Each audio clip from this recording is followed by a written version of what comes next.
Pakantahin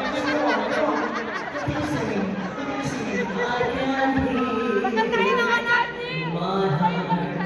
Pakantahin ng anak. Yeah, yung anak namin magaling pa ka.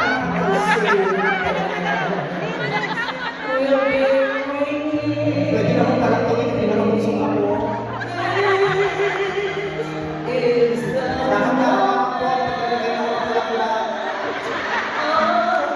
Buhati sa tulong yung sumawa, kailangan ako.